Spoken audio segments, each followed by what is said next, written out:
அண்ணாமலை இந்துன்னு சொல்லலை, அவர் தமிழர்னு சொல்லிட்டாரு. அண்ணாமலையே அதிமுக கொண்டு வரணும். திருப்பரங்குன்றம் தீபத்தூணு விவகாரத்திலையும் நாங்கள் அப்பீலுக்கு போகிறோம். நீதியரசர் GR சுவாமிநாதன் அப்புறம் SS பாலாஜி அடக்கிய அமர்வு தான் அந்த வழக்கை விசாரிச்சாங்க. அவங்க என்ன சொல்லிட்டாங்கன்னா, இல்லைங்க, இப்போ ரொம்ப வேதனையான விஷயம் என்னன்னா, GR சுவாமிநாதனுடைய போட்டோ போட்டு அவருடைய பேரை போட்டு இவர் இந்த மாதிரி தீர்ப்பை சொல்லியிருக்காரு அப்படின்னு அவரை அடையாளப்படுத்துறாங்க.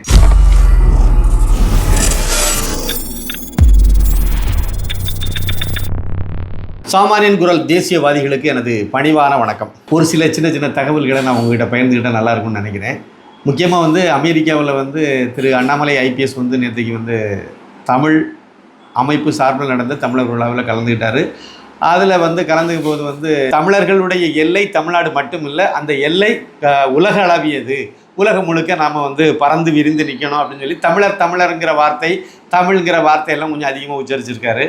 அதனால் இப்போ அடுத்த கட்டமாக இங்கே என்ன செய்வாங்க அப்படின்னா, தமிழ்நாட்டில் அது ஐயோஹோ அண்ணாமலை இந்துன்னு சொல்லலை, அவர் தமிழர்னு சொல்லிட்டாரு, அவர்னால தமிழ் விரோதி ஆகிட்டாருன்னு சொல்லி என்னமோ ஒரு கதை கட்டுவாங்க. அதுதான் ஜட்டி கல்யாணராமன் மாதிரியான ஆட்கள் இருக்காங்கல்ல, அது இந்த வேலூர் இப்ராஹிமினுடைய குடும்பத்தில் உள்ளவங்களே பிஜேபிக்கு ஓட்டு போட்டுக்க மாட்டாங்க. பிஜேபி அவரை கொண்டாடுது, அது வேறு, நாமெல்லாம் சேர்ந்து தான் கொண்டாடணும். ஆனால் இவ்வளோதான் அவருடைய நிலவரம். ஆனால் அவர் அண்ணாமலைக்கு மேலே வன்மத்தை தொடர்ந்து கக்கிக்கிட்டே வராரு. சரி, போட்டு ஒரு பக்கம் அது போயிட்டோம்.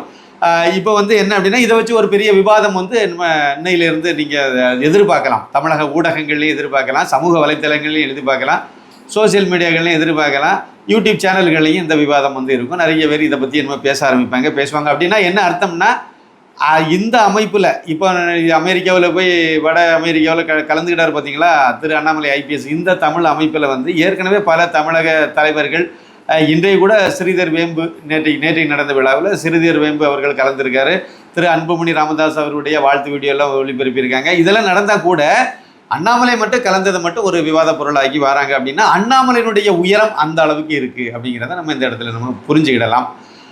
இந்த நேரத்தில் இன்னொரு தகவலையும் நம்ம சொல்லணும். அண்ணாமலையை பற்றியது தான் அதுவும். என்ன அப்படின்னா, திடீர்னு நேற்றுக்கு ஒரு பிரிவினர் என்ன பண்ணிட்டாங்கன்னா, அது குறிப்பாக அதிமுகவில் ஒரு பிரிவினர் அண்ணாமலையே அதிமுக கொண்டு வரணும், கொண்டு அவரை தலைவராக்குனா நல்லது நடக்கும் அப்படின்னு சொல்லி, அதிமுகவுக்கு நல்லது நடக்கும் அப்படின்னு நினச்சி அவங்க தீர்மானம்லாம் போட்டு அது ஒரு பெரிய பரபரப்பாகி பெரிய பிரச்சனையாகி அது போயிட்டே இருக்குது. என்னை பொறுத்த வரைக்கும் அதிமுக அது அவரை அங்கே தகுதி இல்லாத ஆள் இல்லைங்கிறது தான் அர்த்தம். அப்படின்னா திரு எடப்பாடி பழனிசாமி கிட்டத்தட்ட அந்த கட்சியை அழித்து ஒன்றும் இல்லாமல் ஆக்கிட்டார் அப்படின்னு தான் அர்த்தம். அதனால் அது மறுகட்டமைப்பு பண்ணணும்னா திரு அண்ணாமலை IPS இப்போதைக்கு எந்த கட்சியிலும் இல்லாமல் இருக்கார்.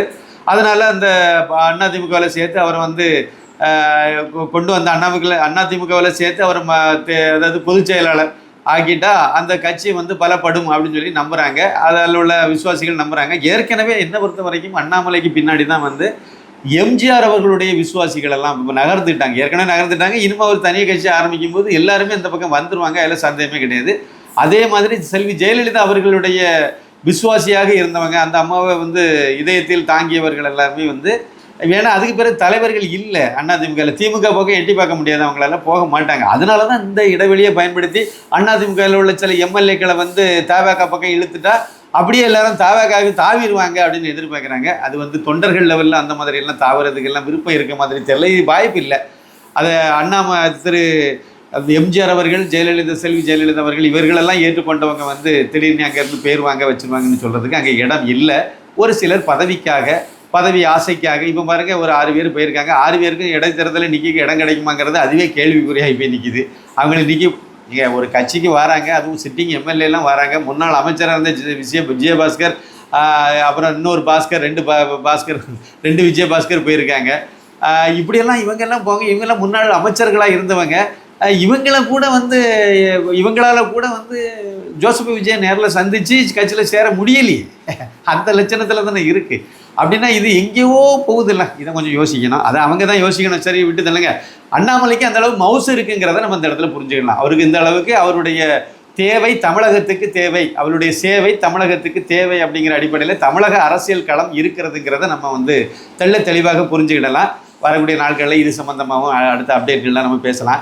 இதுக்கு இடையில் வேறு ஒரு சின்ன தகவல் சொல்லணும். அதாவது முஸ்லீம்களுக்கு 3.5% இடஒதுக்கீடு கொடுத்துருக்காங்க. அதெல்லாம் நிறைய இதங்க பண்ணி வச்சுருக்காங்க. தமிழகத்தில் கூட உள் ஒதுக்கீடு அது பிசி கோட்டாவில் உள் ஒதுக்கீடு, பிசிக்கு 26% ஓட்டு இது இடஒதுக்கீடு வந்து பிற்படுத்தப்பட்டோர் இதுக்காக ஒதுக்கி வச்சுருக்காங்க. இப்போ அதில் கருணாநிதி என்ன பண்ணார், அதில் ஒரு 3.5% பிச்சு முஸ்லீம்களுக்கு நீ கொடுத்து வச்சுக்கிட்டாரு. அதில் பாதிக்கப்படுறது இந்து நாடார்கள் அதிகமாக. இப்போ இந்து நாடார்கள் வந்த நாடார்கள்ங்கிறது இது கிறிஸ்தவ மதமாதி போனவங்களும் நாடாருங்கிற பட்டியலில் இருக்காங்க. அது எப்படின்னு எனக்கு புரியலை. பட்டியலினத்தில் எஸ்சியில் இருக்கக்கூடியவங்க ஒருத்தங்க மதம் மாறிட்டா பிசி போயிடுவாங்க. அதுதான் வந்து அம்பேத்கர் எழுதின சட்டம். அதேமாதிரி பிசியிலேருந்து மதம் மாறினவங்க எஃப்சிக்கு போயிடணும், அதுதான் வந்து சட்டம். ஆனால் அதை மீறி எம்ஜிஆர் காலத்துலேன்னு சொல்கிறாங்க, ஆட்சி காலத்துலேன்னு சொல்கிறாங்க. அது எந்த வகையில் பண்ண ஒரு ஜியோவை போட்டு ஏதோ பண்ணதா சொல்கிறாங்க. அது எனக்கு உறுதியாக அதை பற்றி தெரியல. நானும் கொஞ்சம் விசாரிச்சுட்டு இருக்கேன். எனக்கு கிடைக்கும் போது நான் அதை பற்றி நிறைய சொல்லுவேன். அது வந்து மிகப்பெரிய அயோக்கியத்தனம்னு சொல்லுவேன். எப்படின்னா இந்துவாக இருக்கிற இந்து மதத்தில் தானேங்க ஜாதி ஏற்றத்தாழ்வு இருக்குது. கிறிஸ்தவ மதத்துலேயும் முஸ்லீம் மதத்துலேயும் ஜாதி ஏற்றத்தாழ்வு இல்லை, நீங்கள் இங்கே வாங்க அப்படி தானே சொல்லி எல்லாத்தையும் மதம் மாற்றினாங்க. எல்லாம் இந்த பைபிளில் இருக்கிறது என்ன இருக்குது, குரானில் இருக்கிறது என்ன இருக்குது, ஹதீஸில் இருக்கிறது என்ன இருக்குது, அப்புறம் வந்து பகவத்கீதையில் என்ன சொல்லப்பட்டிருக்கு, ரிக் யஜூர் சாம அதர்வண வேதங்கள்லாம் என்ன சொல்லப்பட்டிருக்கு, இதெல்லாம் படித்து தெரிஞ்சு அதுக்கு பிறகு மதம் மாற உலகளவில் இந்த மாதிரி நடக்குது. சில பேர் இந்து மதத்துக்கு வரக்கூடியவங்க அந்த மாதிரி எல்லா மத கோட்பாடுகளையும் படித்து பார்த்து தத்துவங்களெல்லாம் தெரிஞ்சு புரிஞ்சு அந்த தத்துவத்தின் அடிப்படையில் வர்றவங்க ஒரு சிலர் இப்போ வந்துட்டு இருக்காங்க. அதுவும் மேநாடுகளில் நடந்துட்டு இருக்கு. தமிழகத்தில் இந்தியாவில் கஞ்சிக்கு மதம் மாறினவன், மஞ்சமாவுக்கு மதம் மாறினவன், பால் பவுடருக்கு மதம் மாறினவன், வேலைக்கு மதம் மாறினவன், பொண்ணுக்கு மதம் மாறினவன், எங்கள் ஊரில் பொண்ணுக்கு மதம் மாறி இப்படி தானே மாறிட்டு இருந்தாங்க, மாறிட்டு இருக்காங்க. இன்னும் ஒரு சிலர் இருக்க தானே செய்கிறாங்க. ஒரு பொண்ணுக்காக மதம் மாறினவன் எப்படிப்பட்ட ஒரு தன்மையில் வாழ்ந்துட்டு இருப்பாங்க நினச்சி பாருங்க. இவ்வளோ பெரிய தத்துவங்களுக்கு சொந்தக்காரன் இந்துக்காரன், இவ்வளோ பெரிய ஒரு பாரம்பரியமிக்க ஒரு மதம், பழமையான ஒரு செழுமையான ஒரு மதத்துக்கு சொந்தக்காரன் நாம். இந்த மதத்தில் பிறந்ததே ஒரு பெரிய புண்ணியம். இதில் இருந்து ஒருத்தர் வந்து எந்த விதமான இது இல்லாமல் ஒரு பெண்ணுக்காக ஒரு குறைந்தபட்ச ஒரு வேலைக்காக ஒருத்தர் மதம் மாறுறாங்க அப்படின்னா அதை விட கேவலம் மஞ்சமாவுக்காக மதம் மாறுறாங்கன்னா எப்படி இருந்திருப்பாங்க நினச்சி பாருங்க. சரி, இப்படியெல்லாம் மதம் மாறி போனாங்க. இப்போ என்னென்னா அப்படி போனவங்களுக்கு இந்துக்களுடைய உரிமையை பிடிங்கி கொடுக்கக்கூடிய வேலையை வந்து கச்சிதமாக இதுக்கு முன்னாடி இருந்த திமுக அரசாங்கத்தில் அந்த திராவிடியா மாடலே அதுதான் செஞ்சுது. அதில் அவங்க ஆட்சிக்கு வந்தோடனே முதல்ல செய்த கைங்கரியமே என்ன அப்படின்னா, கிறிஸ்தவர்களாக மதம் மாறிய பட்டியல் இனத்துங்களுக்கும் வந்து இந்துக்களாக இருக்கக்கூடிய இவங்களுக்கு வந்து மதம் மாறாமல் பட்டியல் இனத்தில் இருக்கக்கூடியவங்களுக்கு என்ன உரிமைகள் சலுகைகள் எல்லாம் வழங்கப்படுதோ அதை அவ்வளோத்தையும் அப்படியே அவங்களுக்கு கொடுக்கணும்னு சொல்லி சட்டசபையில் ஒரு தனி தீர்மானம் நிறைவேற்றி இதை பிரதமருக்கு அனுப்பி வச்சார் திரு மு.க. ஸ்டாலின். இதுதான் அவங்களுடைய லட்சணம். இந்த திராவிடியா மாடல் ஆட்சியில் இதுக்கு முன்னாடி என்ன பண்ணாங்கன்னா அதே நிலைப்பாட்டை தான் இப்போ இருக்கக்கூடிய ஆட்சியிலையும் எடுத்திருக்காங்கிறத நம்ம அந்த நேரத்தில் கொஞ்சம் கவனத்தில் எடுத்துக்க வேண்டியது இருக்குது. முக்கியமாக வந்து திருப்பரங்குன்றம் தீபத்தூண் விவகாரத்துலேயும் நாங்கள் அப்பீலுக்கு போகிறோம், கோர்ட் உத்தரவு மதிக்க மாட்டோங்கிற நிலைப்பாட்டில் தான் இவங்க இருக்காங்க. அதே மாதிரி வந்து இந்த இடஒதுக்கீடு சம்பந்தமான விஷயத்துலையும் அப்படி தான் போகிறாங்க. முக்கியமாக வந்து இப்போ வந்து தூத்துக்குடி மாவட்டத்தில் பரமசிவன் அப்படிங்கிறவர் வந்து முஸ்லீம் மதத்துக்கு பொண்ணுக்காக மதம் மாறி போன கோஷ்டி, அதெல்லாம் மதம் மாறி போயிட்டார். சரி, ஓகே, பொண்ணுக்காக மதம் மாறி போயாச்சு, அது அவங்க விருப்பம், விடுங்க, என்னத்தையும் பண்ணிட்டு போட்டோம். சரி, மதம் மாறி முஸ்லீம் மதத்துக்கு போன பிறகு எனக்கு லெஃப்ட் ஐடி சர்டிஃபிகேட் வேணும்னு கேட்குறாரு. உடனே தாசில்தார் என்ன பண்ணுறாரு அப்படின்னா, லெஃப்ட் ஐ கிடையாது, ஒன்றும் கிடையாது, போங்க அப்படியெல்லாம் பிசி லெஃப்ட் ஐனா பிசி பட்டியலில் வரும். அப்போ பிசிக்கான இடஒதுக்கீட்டில் இருந்து பங்கு வச்சு கொடுக்க இவர் கேட்குறாரு, எனக்கு பிசியில் தரணும் அப்படின்னு சொல்லிட்டு கல்வி வேலை வாய்ப்பு இதிலெல்லாம் தரணுன்ட்டு போய் நிற்கிறாரு. அப்போ அவங்க வந்து முடியாதுன்னு தாசில்தார் லெவலில் அது முடியாதுன்னு சொன்ன உடனே கோர்ட்டுக்கு போகிறாங்க. கோர்ட்டுக்கு போகும்போது ஒரு விஷயத்தை காணிக்கிறாங்க. 2024 ஆண்டில் வந்து தமிழக அரசு வந்து ஒரு ஜிஓ போட்டிருக்கு, ஒரு அரசு உத்தரவு ஒன்று வெளியிட்டிருக்கு. அந்த அரசு உத்தரவுப்படி அவங்க வந்து அதாவது முஸ்லீம் மதத்துலேருந்து இந்து மதத்துலேருந்து முஸ்லீம் மதத்துக்கு மாறினவங்க எல்லாம் அங்கே லெப்பையில் நீங்கள் சர்டிஃபிகேட் கொடுக்கலாம்னு சொல்லி ஒரு இதை கொடுத்துருக்காங்க, கொடுக்கணும் அப்படின்ட்டு. அந்த உத்தரவு அடிப்படையில் எனக்கு நீங்கள் கோர்ட்டு வந்து எனக்கு லெப்பையில் சேர்த்து பிசி பட்டியலில் என்னை இணைச்சி சான்றிதழ் தரணும், ஜாதி சான்றிதழ் தரணும்னு கேட்டிருக்காங்க. அப்போ நீதியரசர்கள் வந்து அது முடியாது, நீதியரசர் ஜிஆர் சுவாமிநாதன் அப்புறம் வந்து எஸ்எஸ் பாலாஜி அடங்கிய அமர்வு தான் அந்த வழக்கை விசாரித்தாங்க. அவங்க வந்து என்ன சொல்லிட்டாங்கன்னா, இல்லைங்க, இது வந்து அதில் நிறைய விஷயத்தை மேற்கோள் காட்டியிருந்தாங்க. அதாவது வந்து இதுக்கு முன்னாடி இது சம்மந்தப்பட்ட வழக்கில் கொடுத்த தீர்ப்பையும் எடுத்து வச்சு பேசி அந்த அடிப்படையில் ஒரு ஜீவோ வந்து ஒரு அரசு ஒரு சட்டத்தை வந்து மாற்றக்கூடிய அதிகாரம் ஒரு ஜீவோவுக்கு கிடையாது, அரசு உத்தரவுக்கு கிடையாது. அதனால் அந்த ஜீவோவே செல்லாது, சட்டத்துக்கு புறம்பானது, அதனால் அது செல்லாது அப்படின்னு அதையும் சொல்லி அதுக்கு மேற்கொண்டு அவர் என்ன சொல்லியிருக்காரு அப்படின்னா, அதில் இந்த இதையும் வழக்கையும் தள்ளுபடி பண்ணிட்டாங்க. தள்ளுன இதில் வந்து நிறைய விஷயங்களை வந்து அவங்க பயந்துக்கிட்டாங்க. என்னெல்லாம் சொல்லியிருந்தாங்க அப்படின்னா, கிறிஸ்தவ மதத்துக்கு முஸ்லீம் மதத்துக்கு போனவங்க அங்கே வந்து ஜாதி பாகுபாடே கிடையாது, ஜாதி ஏற்றத்தாழ்வே கிடையாது, அதனால் நீங்கள் அங்கேயும் ஜாதி ஏற்றத்தாழ்வு இருக்குது. அதாவது உங்கள் இஸ்லாம் மதத்திலேயே இதை தான் சொல்லியிருக்கு. மத கோட்பாட்டில் உள்ள வசனங்களெல்லாம் எடுத்து, அதாவது அரபி நான் அரபி, அரபி அல்லாதவர்கள் அரபிகள் அங்கே பாகுபாடு பார்க்கக்கூடாது, வெள்ளை கருப்பு அப்படிங்கிற பாகுபாடு பார்க்கக்கூடாது, வசதியானவன் ஏழைங்கிற பாகுபாடு பார்க்கக்கூடாது, இப்படியெல்லாம் நீங்கள் வந்து மதத்தில் குறிப்பிட்டிருக்கு. அந்த மதத்துக்கு ஒருத்தர் மதம் மாறி வர்றாருன்னா அவர் முஸ்லீம் அப்படின்னு தான் அறிவிக்க, அவரை வந்து தன்னை அடையாளப்படுத்திக்க கொள்ள முடியுமே ஒழிய அவர் வந்து எனக்கு வந்து நான் வந்து இதில் பிற்படுத்தப்பட்டவர் முற்படுத்தப்பட்டவர்லாம் சொல்லக்கூடாது அப்படின்னு சொல்லி அவர் குரானில் இருக்கிறதையே எடுத்து வச்சு மேற்கோள் காட்டி இதையும் சொல்லி மொத்தத்தில் வந்து சட்ட ரீதியான விஷயங்களையும் சொல்லி அந்த மனுவை வந்து தள்ளுபடி பண்ணிட்டாங்க. அந்த வழக்கை தள்ளுபடி பண்ணி விட்டாங்க. இப்போ அவங்க வந்து சுப்ரீம் கோர்ட்டுக்கு போகிறதுக்கு தமிழக அரசு வருது. இதில் தமிழக அரசும் வக்கீலும் சேர்த்து தான் வச்சு தான் வாதாடினாங்க. இப்போ தமிழக அரசு நாங்கள் மேலே தமிழக நம்ம வரி பணம் தானே, இந்துக்காரன் வரி பணம் தானே. அதாவது வழி தேங்காவை எடுத்து தெருப்பிள்ளையாருக்கு உடைச்ச கதை மாதிரி இருக்குது இவங்க கதை. பூத இந்துக்காரனுடைய வரி பணத்திலேயே மேல் அப்பீல் போக வேண்டியது எல்லாம் பண்ண வேண்டியது. எதுக்கு போகிறாங்க? முஸ்லீம்களுடைய இதுக்கு இடஒதுக்கீடுன்னு போகிறாங்க. அப்போ வந்து நீங்கள் வக்ஃபு இதிலேருந்து பணத்தை எடுத்து செலவு பண்ணலாம், இல்லை முஸ்லீம்கிட்ட வசூல் பண்ணி பண்ணலாம், இல்லை அந்த துறையினுடைய அமைச்சர்லேருந்து சம்பளத்துலேருந்து கொடுத்தா நல்லாயிருக்கும். ஆனால் நம்ம வரி பணத்துலேருந்து அதாங்க நம்ம கண்ணை விரல் எடுத்து நம்ம கண்ணில் குத்துற கதை தான் இது. சரி போகிறதுக்கு முடிவு பண்ணியிருக்காங்க. இதை வந்து இவர் ஷாஜஹான்கிற அந்த அமைச்சர் வந்து முஸ்லீம் லீக் கட்சியை சேர்ந்தவர், அவர் என்ன செய்வார் அறிவிச்சாச்சு. இது ஒரு பக்கம் இருக்க, இதுக்கு வந்து தென்காசி மாவட்டத்தில் இதுக்கு கண்டன போஸ்டர் அடித்து ஒட்டி போராட்டம்னு அறிவிச்சிருக்காங்க. இதில் கடந்த சில தினங்களுக்கு முன்னாடி ஒட்டியிருக்காங்க. இதில் வந்து தமிழக முஸ்லீம் முன்னேற்ற கழகம் மற்ற அந்த இந்த எஸ்டிபிஐ இந்த மாதிரி மதவாத ஜிஹாத்தி பின்புலத்தில் இருக்கக்கூடிய கட்சிகள் எல்லாம் கட்சிங்கிற முகத்திரையை அணிஞ்சு வச்சுக்கிட்டு ஒட்டியிருக்காங்க. இதில் ரொம்ப ரொம்ப வேதனையான விஷயம் என்னென்னா, ஜிஆர் சுவாமிநாதனுடைய ஃபோட்டோ போட்டு அவருடைய பேரை போட்டு இவர் வந்து இந்த மாதிரி தீர்ப்பை சொல்லியிருக்காரு அப்படின்னு அவரை அடையாளப்படுத்துகிறாங்க. கூடால இன்னொரு நீதியரசர் ஒன்றில் அவரையும் சேர்த்து போட்டுக்க வேண்டியது தானே, அவரையும் போடல. இந்த இடத்துல தான் அந்த ரொம்ப ரொம்ப நுணுக்கமாக ஒரு விஷயத்தை யோசிச்சிங்கன்னா நமக்கு கொஞ்சம் புரிதல் கிடைக்கும். என்ன அப்படின்னா, ஜிஆர் சுவாமிநாதன் பிராமணன், அவ்வளோதாங்க. வேறு எந்த சூத்திரமும் கம்ப சூத்திரமும் இதுக்குள்ளே கிடையாது. அவர் அந்த நீதியரசர் பிராமணர், அந்த சமுதாயத்தை சேர்ந்தவர். அதனால் அவர் எவ்வளோ வேணாலும் அடிக்கலாம், எவ்வளோ வேணாலும் தாக்கலாம், என்ன வேணாலும் இழிவுபடுத்தலாம். ஒரு நீதியரசரை பொதுவெளியில் இந்த மாதிரி ஃபோட்டோ போட்டு தனிப்பட்ட முறையில் பண்ணுறதே சட்டத்துக்கு புறம்பானது. ஒரு தீர்ப்பில் உடன்பாடு இல்லைன்னா நீ அப்பீலுக்கு போகலாம், அவ்வளோதான் இல்லை இருக்கக்கூடிய இடம். அவர் கொடுத்த தீர்ப்பை வந்து எதிர்த்து பண்ணனா எந்த அளவுக்கு மத வன்மம், ஏன் இந்த மாதிரி முஸ்லீம் அமைப்பில் உள்ள ஜிகாதி கும்பல்கள் வந்து ஜிஆர் சுவாமிநாதனை டார்கெட் பண்ணுறாங்க அப்படின்னா நீங்கள் அதில் தான் பார்க்கணும் ஒரு விஷயத்த. எப்படின்னா, முஸ்லீம் படையெடுப்பின் போது இங்கே உள்ள இந்துக்களெல்லாம் முஸ்லீமாக மதம் மாற்றுறதுக்கு தடையாக இருந்த முக்கியமான சமுதாயம் வந்து பிராமண சமுதாயம். ஏன்னா அவங்க தான் ஆச்சாரம், அப்புறம் கடவுள் நம்பிக்கை, அப்புறம் மந்திரங்கள், இன்னும் சம்பிரதாயங்கள் எல்லாத்தையும் அவங்க தான் தெரிஞ்சிருந்தாங்க. ஒரு சிலர் தான் மற்ற சமுதாயத்தில் உள்ளவங்களுக்கு தெரியும். அப்போ இந்து மத வழிபாட்டு முறைகளையே கட்டி காப்பாற்றிட்டு வந்தது பிராமண சமுதாயம். இன்னைக்கு வரைக்கும் நீங்கள் கோயிலுக்கு போனீங்கன்னா அங்கே வழிபாட்டு சம்மந்தமாக இல்லைன்னா அவங்க சமஸ்கிருதத்தில் மந்திரம் சொல்கிறாங்கன்னா நாமளே சமஸ்கிருதத்தில் மந்திரம் சொல்லுன்னு தான் நம்ம கேட்போம். சொல்லுங்க சாமின்னு இவரையும் சேர்த்து சாமின்னே நம்ம சொல்லுவோம். ஏன்னா அந்த அளவுக்கு அவரை உயர்வாக மற்ற சமுதாயம் வச்சுருக்கோம்.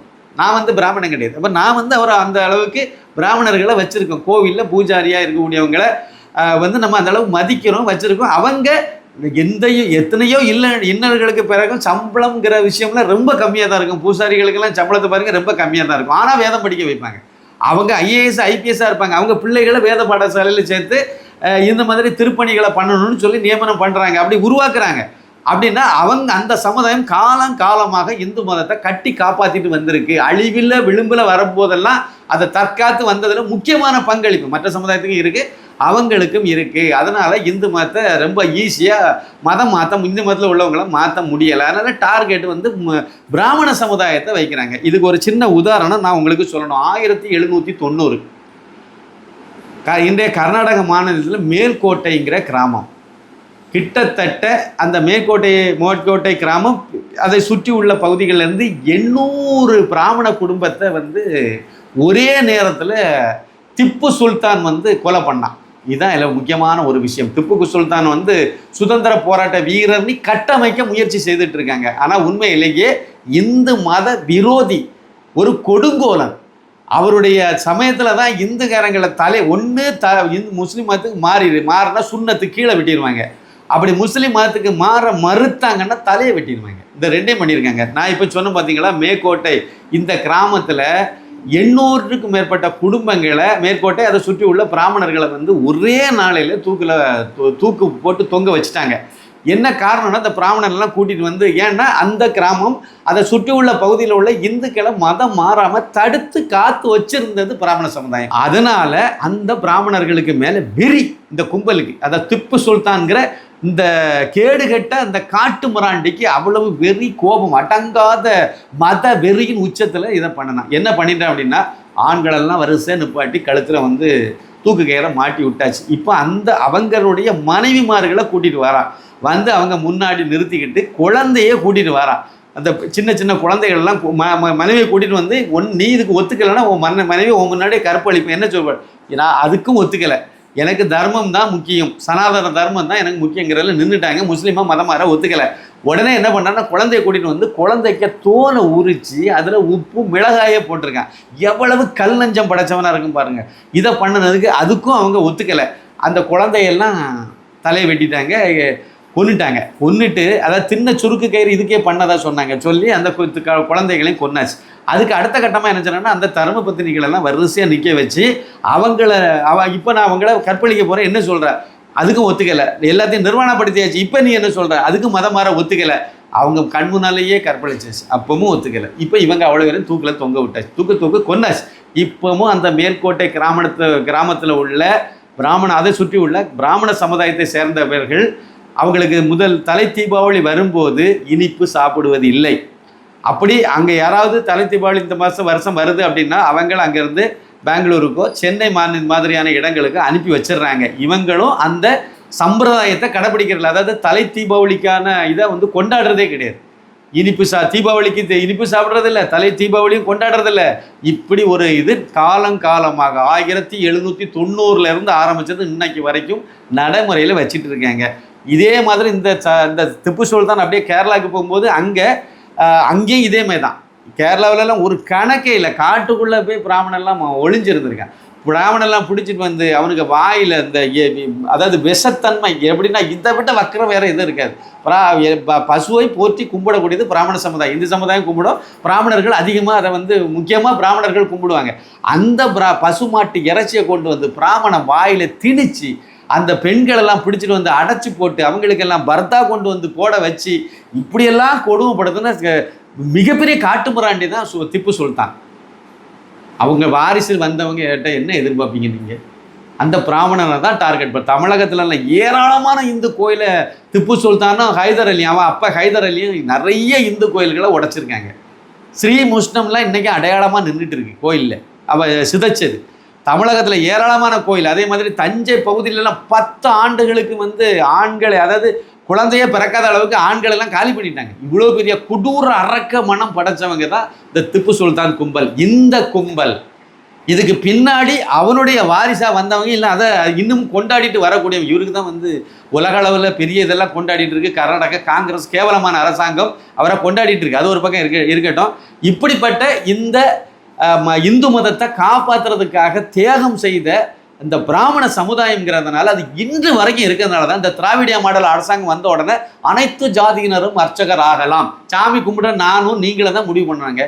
எவன் அர்ச்சகர் ஆகணும் எவன் ஆகக்கூடாதுன்னு நம்ம முடிவு பண்ணணும். நீங்கள் உங்கள் வீட்டு ஃபங்க்ஷனுக்கு நீங்கள் வந்து அனைத்து ஜாதியினர் எந்த ஜாதி வேணாலும் கூட்டிகிட்டு போங்க, அது உங்கள் சௌரியம், உங்கள் விருப்பம். துர்கா வீட்டில் நடந்தால் மட்டும் அப்போ முதலமைச்சர் வேற, முதலமைச்சர் வீட்டில் நடந்த யாகம் நடத்துறதுக்கு மட்டும் குடிமி வச்ச பூநூல் போட்ட பிராமணம் வேணும். அப்போ மட்டும் அவர் வந்து சாமி ஆயிடுவார். அப்போ மட்டும் அவர் வாங்க சாமி போங்க சாமி எல்லாம் சொல்லிடுறீங்க. அப்புறம் மேடை போட்டு பாப்பான்னு திட்டிட்டு இருக்கீங்க. எதுக்கு இந்த வேலை? ஜிஆரில் ஜோமிநாதனும் பிராமணர், அதனால அவரை டார்கெட் பண்ணுறாங்க. அவரு கூட இன்னும் ஒரு பாலாஜினி ஒரு நீதியரசர் உண்டல்ல, அவருடைய ஃபோட்டோவும் போட வேண்டியது. 2 பேரும் சேர்ந்து தானே தீர்ப்பு சொன்னாங்க. அப்போ 2 பேருக்கும் சேர்த்து இன்னைக்கு இடஒதுக்கீட்டுக்கு எதிராக தீர்ப்பளித்து அப்படின்னு போட வேண்டியது தானே. அப்போ அவர் நான் பிராமின்னா போட மாட்டீங்க, ஒரு தேவர் சமுதாயத்தை சேர்ந்தவன்னா போட மாட்டீங்க, ஒரு நாடார் சமுதாயத்தை சேர்ந்தவர்னா போட மாட்டீங்க, ஒரு கவுண்டர் சமுதாயத்தை சேர்ந்தவர்னா வாழை அப்படியே மடக்கி வச்சிருப்பீங்க.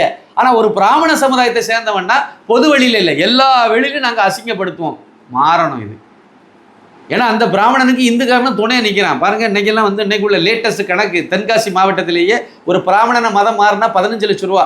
அவர் குடும்பத்தில் வந்து ஒரு 10 பேர் இருக்காங்க அப்படின்னா, ஒரு 4 பேர் 2 பேர் இல்லை 4 பேர் இருக்காங்கன்னா ஒவ்வொரு ஆளும் முஸ்லீமாக மதம் மாறிட்டாங்கன்னா 15 லட்சம் ரூபாய்.